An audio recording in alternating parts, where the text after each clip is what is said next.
Magandang hapon sa ating lahat. It's rainy afternoon.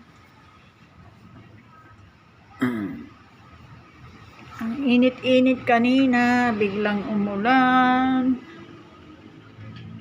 Tahimik ang kapaligiran. Pag ganitong maulan, tatama rin ang pasyenteng pumunta.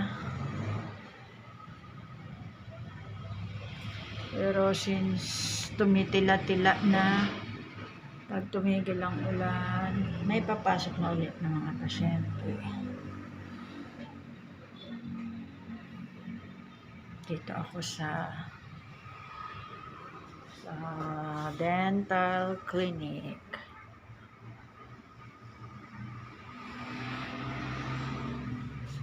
Isang matahimik at maulang hapon sa ating lahat. Ingat-ingat po tayo